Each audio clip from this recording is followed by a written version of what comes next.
What's happening? Welcome back to the 501 Fantasy League show. I am your host and your commissioner, Juice Bait. We got a different setup today. Different setup I'm testing out. But I'm going to try to have this as quick as possible because I don't have much time. I actually thought I wasn't going to have much time to do this, but I wanted to have this for y'all today. And so what we got today is the week 3 starts of the week. Now, of course, on starts of the week, I typically try to stay away from naming the obvious guys. Like, I'm not going to tell you, make sure you start Alvin Kamara this week.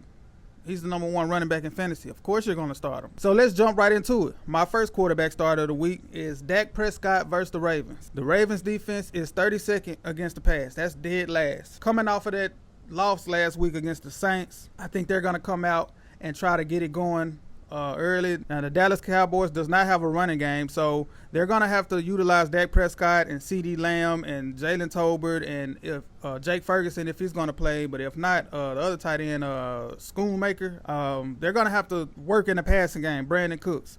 So I just believe that Dak Prescott is going to come out this week. They're at home, and he's going to be able to produce against the Ravens defense. All right, my next quarterback start of the week. Hey, man, this dude, I hope he don't make me look bad, but the first 2 weeks, he has been excellent. Derek Carr versus the Eagles. So they're at home, and they're going against the Eagles, and the Eagles are 28th against the pass. I don't know what's going on with the Eagles defense. They haven't been able to get a pass rush at all. One of the pass rushers that they brought in free agency, Huff, I forgot his first name. I think it's Bryce Huff. He ain't got a sack. He ain't got a tackle. He ain't got nothing yet. I don't know what's going on with the Eagles defense right now. So they have been giving up production in the passing game and the running game pretty easily. So I like Derek Carr this week. And hopefully this is not the week that he comes down to earth because I'm actually going out there and putting his name out on the show as a start of the week. But I don't think it'll be this week. I think he's going to keep it going this week. And I wouldn't be shocked if they actually won the game. All right, my next quarterback start of the week is Kyler Murray going up against the Lions. The Lions are 27th against the pass. They also struggle in the slot. So look out for Trey McBride this week in the middle of that field. I just believe that Kyler Murray got hot last week, got it going, got that connection with Marvin Harrison Jr. I believe they can keep that going this week.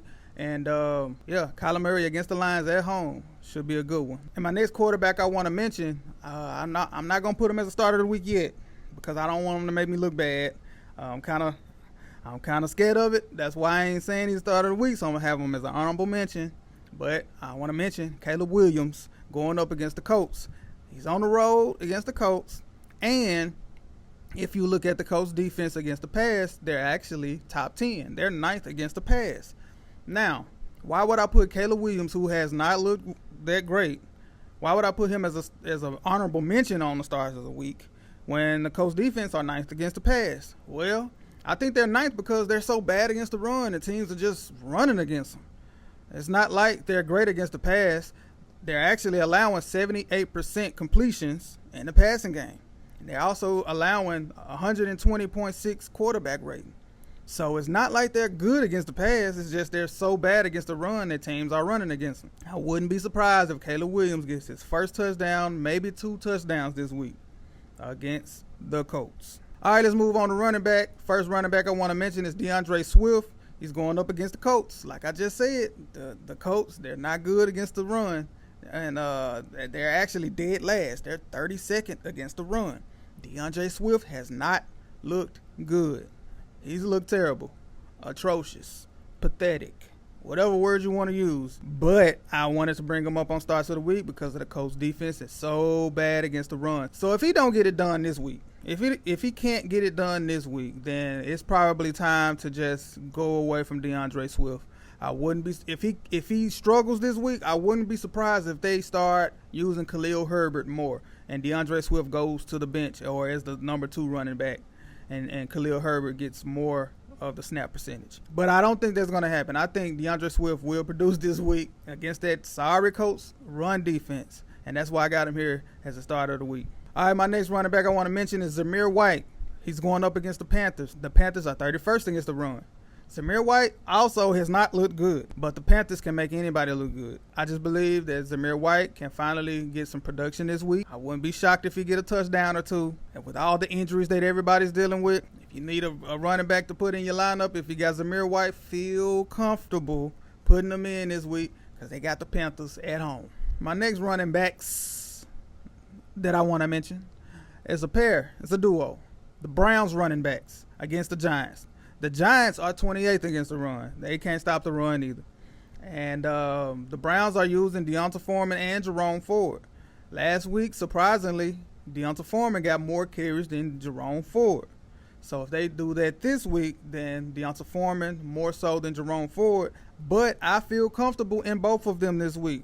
I feel comfortable in both of them. The Browns are at home. The Giants are not good against the run. Feel free with, like I said, with all the injuries that everybody's dealing with, feel free with those guys putting them in your lineups. Next up, we got Tony Pollard going up against the Packers. The Packers are 22nd against the run. The biggest thing with this one is Will Levis. Like, can he not have those stupid plays, those stupid turnovers? If he can be decent, then I love Tony Pollard this week. But even with a bad week or a down week, he had 12.7 fantasy points. So if that's your floor, feel comfortable this week going up against the Packers. They're 22nd against the run, and I believe the Titans are at home. Yes, the Titans are at home. So feel comfortable with Tony Pollard in your lineup. Next up, I got Jordan Mason going up against the Rams. The Rams is just bad vibes everywhere. Their offense is not good. Their defense is not good.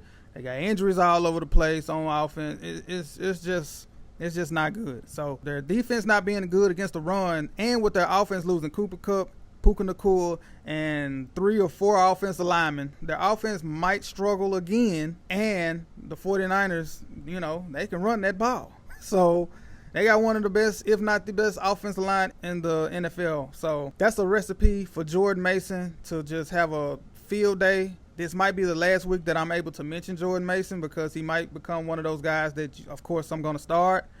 So this might be the last time I'm able to mention him, but feel comfortable with Jordan Mason this week going up against the Rams. And the last running back I want to mention is Brian Robinson Jr. going up against the Bengals. They're going on the road, but so far, Brian Robinson has been able to produce, pretty decently. The Bengals are 26th against the run, so they're not great against the run. So that's another plus for Brian Robinson Jr. You got Jaden Daniels opening up things for Brian Robinson Jr. Teams are worried about Jaden Daniels getting loose and, with his legs. I believe they need to open the offense up a little more. Jaden Daniels is being efficient, but there hasn't been any big plays in the passing game. And if they get some big plays in the passing game, that's just going to open up things even more in the running game. But even without the big plays in the passing game, I think that the Bengals defense have trouble stopping the run, and that's a good recipe for Brian Robinson Jr. this week on Monday Night Football against the Bengals. Move on to wide receiver. First wide receiver I want to mention is Rashid Shaheed. He's going up against the Eagles. Like I had Derek Carr as one of my quarterback starts of the week. The Eagles are 28th against the pass. I believe Rashid Shaheed's going to get it done again, man. I think he's going to have another one of those long touchdowns again this week. I do. So maybe they can put Darius Slay on Chris Olave, and maybe Chris Olave might have one of those, down weeks again. But I think Rashid Shaheed is going to be able to get it done this week. Just look at last week. Look at Darnell Mooney. Now, I know a lot of his production came on that last drive, but if you watch that whole game, you will see that Darnell Mooney was open a lot. It's just the connection between Cousins and Mooney just is not fully there. The Eagles defense can't defend right now. They can't defend the run or the pass. They can't get a pass rush at all. So I'm confident in the Saints overall this week. They're at home. They're going up against a struggling defense. So feel confident with all the injuries that you're dealing with Rashid Shaheed. Next up, I got Chris Godwin. Once again, I had him last week as a start of the week. I got him again this week. He's not going to see Patrick Surtain. Patrick Surtain is going to be on Mike Evans. So I believe that's going to open it up for Chris Godwin once again this week in the slot to have a pretty good game. The Bucs are at home. Chris Godwin's going to get it done again this week against the Broncos. Next up, I got Zay Flowers against the Cowboys. Look, I have been overlooking Zay Flowers. I have Zay Flowers in this league, and I haven't started him yet. I'm starting him this week, though. I'm starting him this week for sure. He's been a target monster. I believe he's top 5 in targets so far. And he's been able to produce with those targets. Even if the Cowboys defense don't struggle this week with the targets that Zay Flowers is getting so far, he should be safe for a good day this week, regardless. And my last wide receivers that I want to mention, my actual start of the week is Rashee Rice. That's my actual start of the week. They're going up against the Falcons. They're going to be on the road, but they're in the dome inside. So what? I want to bring up Xavier Worthy because of the injury to Isaiah Pacheco. I know they're going to have to figure out which running back they're going to be confident with. It sounds like they're going to give Carson Steele the first shot at it. Of course, they're going to use some IJP Ryan as well. Then they signed Kareem Hunt. Most likely Kareem Hunt is not going to play this week. But I want to bring up Xavier Worthy because I think they're just going to draw up even more of those gadget plays for him this week and use him a little bit more with Isaiah Pacheco being out. So that's why I wanted to bring him up. My actual starter of the week is Rashee Rice, but I also think you can be confident in Xavier Worthy with those gadget plays that I think they're going to draw up for him this week against the Falcons. All right, let's move on to tight end. My first tight end is George Kittle, who's going up against the Rams. The Rams are struggling everywhere, man. They're struggling everywhere. And Deebo Samuel being out, anytime Deebo Samuel is out or Brandon Ayuk is out, George Kittle comes and saves the day. So I wouldn't be shocked if we see another big-time week from George Kittle. As a matter of fact, while Deebo Samuel is out, I believe that George Kittle is going to be a top 3 start. Next up, I got Sam Laporta going up against the Cardinals. Sam Laporta has not been involved so far, but I think this might be the week that they're going to get him involved. But I wanted to bring him up as a confidence play, just to have some type of confidence in Sam Laporta. I know some people might be worried because he's not been involved. They're getting Jameson Williams even more involved so far. But something's telling me that this week against the Cardinals, that Sam Laporta will be back involved in the offense. And the last tight end I want to mention is Mike Gesicki on Monday Night Football going up against the Commanders. I don't know if T. Higgins is going to play. I think I just seen a report that T. Higgins is at practice today. I don't know if he's going to play. But I think even if he does play, that Mike Gesicki is still going to be able to produce this week because this will be T. Higgins' first week back. They might ease him in. It might not give him as many snaps. Might not work him as much. And with that being said, I believe that Mike Gesicki against that Commanders defense, which is not good at all, can produce this week. All right, last but not least, we got defenses, y'all. And the first defense I got is the Browns defense. Browns defense going up against the Giants, going up against Daniel Jones at home. Come on now. Browns defense, I know week 1, the Cowboys put it on them. They looked good last week against the Jaguars on the road. Now they're back at home against the Giants and Daniel Jones.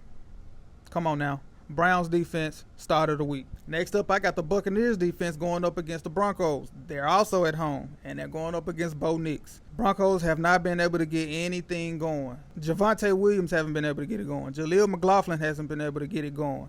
Courtland Sutton has been where is Courtland? Does he play football? Does Courtland Sutton still play football? Bo Nix has not been able to get that offense going. So feel free to start that Buccaneers defense at home against the Broncos. Next up, I got the Raiders going up against the Panthers. I would love this start if it was Bryce Young, but I'm still going to mention him, even though it's Andy Dalton. Hopefully, Andy Dalton don't make me look bad with this Raiders defense start of the week, but, I had to leave him here. Good matchup. They're at home against the Panthers, so Raiders defense, one of my starts of the week. And the last defense I want to mention is the Steelers defense going up against the Chargers. Really, both of these defenses can be mentioned. This is probably going to be the lowest scoring game of the week. So maybe both of these defenses are safe. But I mentioned the Steelers because they're at home. I'm not so sure if Justin Herbert is going to play this week. So if they're going up against a backup quarterback at home, the Steelers defense might be the better start. All right, that's it, y'all. That's all I got. That was my starts of the week. Like I said, I didn't have much time. I didn't think I was going to be able to get this video to y'all. Hopefully I can get it edited and out and put on there before the game start, but I don't know. I got to go to work, man. I still got to go to work. But I'm going to try to get it done, get it out here to y'all. But like I said, that's all I got. If y'all like this video, hit that like button, subscribe to the channel, comment down below which one of the starts of the week is y'all favorite that I mentioned. And until next time, peace out.